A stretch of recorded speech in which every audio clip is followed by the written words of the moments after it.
Là passava le nari e deve diventare un'opportunità, perché qua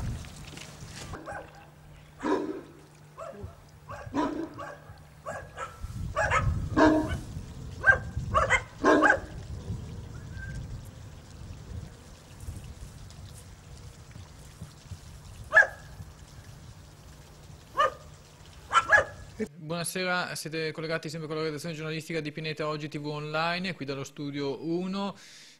Dunque si passa da un'emergenza ad un'altra, stiamo veramente correndo, facendo sforzi notevoli per potervi poi informare un po' di tutto quello che sta succedendo. Abbiamo l'emergenza nucleare in Giappone, poi in Libia la situazione sta precipitando, Gheddafi che sta bombardando praticamente il suo popolo.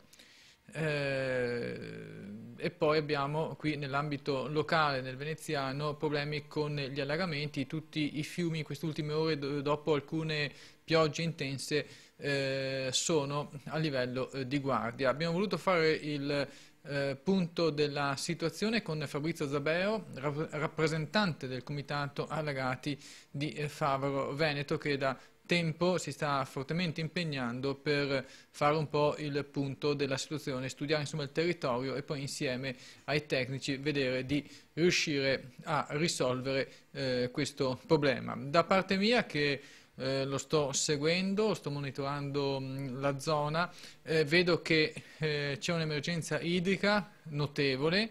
Però si continua a edificare, a cementificare. Ora si sta anche costruendo una nuova strada parallela a via San Donà.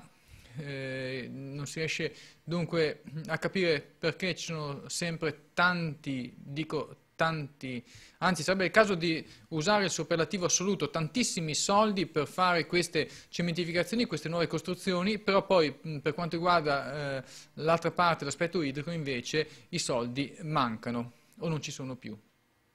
Il servizio da Favaro Veneto. Direi che siamo sempre 30 anni indietro, vale a dire che adesso ci troviamo a dover fare una strada nuova in mezzo ai campi perché per l'urbanizzazione, ma noi siamo allagati e vediamo questo. In pratica abbiamo tombato i fossi, abbiamo eliminato quei canali che portavano via l'acqua e ci ritroviamo con urbanizzazioni, strade nuove, e il problema dell'acqua rimane sempre secondario. Poi viene giù un'acquazzone un po' più potente e ci ritroviamo tutti sotto, non i soliti, di più. E anziché il problema essere risolto, ci aumentano sempre di più gli allagati o gli allagamenti. Vediamo cosa sta succedendo sia a Padova ma anche al Dese. Qui siamo stati ieri praticamente esterrefatti di rivedere un Dese che praticamente ha tracimato. Noi eravamo allagati, noi abbiamo paura di allagamenti, ma in realtà qui stiamo già rivedendo possibili alluvioni, cioè fiumi che escono. Noi abbiamo già un problema, non vorrei ritrovarmi o ritrovarci con problemi molto più gravi, che sono adesso anche i fiumi. Questo è perché non si fanno le manutenzioni. Cioè io parlavo con un anziano questa mattina dove diceva che ogni 20 anni il Dese veniva chiuso da una parte all'altra lasciando lo sfogo e veniva ripulito con uomini e carriole. Cioè adesso che abbiamo i mezzi, scavatori, vediamo lì che gru ci sono alle mie spalle, dove il lavoro di una gru di un giorno equivale a non so quante persone 30-40 anni fa. Bene, questi lavori non si fanno più, probabilmente perché non creano business.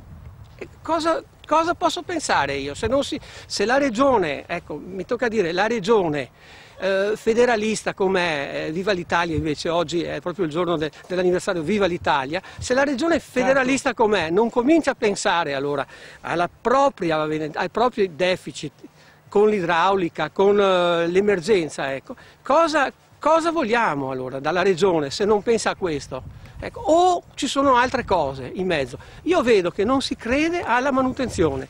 Ecco, allora per ogni euro, dicono, non investito sulla manutenzione ne pagheremo 10. 10, 100 volte però, perché il problema poi sarà solo di danni, vediamo tanti esempi anche fuori dall'Italia, però noi stiamo qui nel nostro territorio, non funziona qualcosa. Ecco, io concludo dicendo che l'agricoltura diventa veicolare per il capitalismo, quindi più si spende meglio è. Sì, e poi ci ritroveremo comunque tutti allagati, anche di più. Io sto vedendo che bene o male, certo in 4 anni il commissario ha fatto la sua parte e quel 25% di lavori sono stati fatti. Ecco.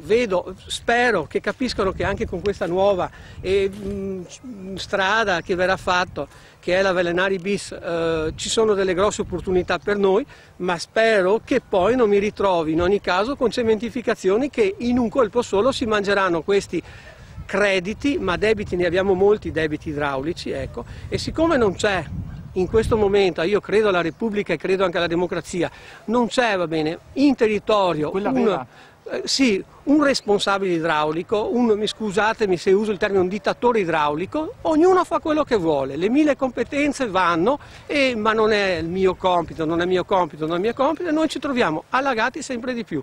Allora, viva la democrazia, ma per quanto riguarda l'idraulica bisogna capire che ci sia un responsabile, almeno in regione, e andremo da lui a chiedere qualcosa. Allora, un dittatore idraulico in regione, alzi la mano chi è responsabile. Io non lo conosco. Io non voglio, va bene, continuare a conoscere solo commissari per gli eventi emergenziali. Io voglio conoscere il dittatore idraulico della mia regione, Veneto. Chi è il responsabile in regione dell'idraulica? Che voglio andargli a parlare. Non voglio che ci sia un presidente generico, un responsabile idraulico. Andate alle università, ne trovate finché volete, prendetene uno e nominatelo, e fatelo diventare praticamente responsabile idraulico, dittatore idraulico. Vedremo cosa succederà. Grazie, Fabrizio Zabeo. Grazie a voi, viva l'Italia!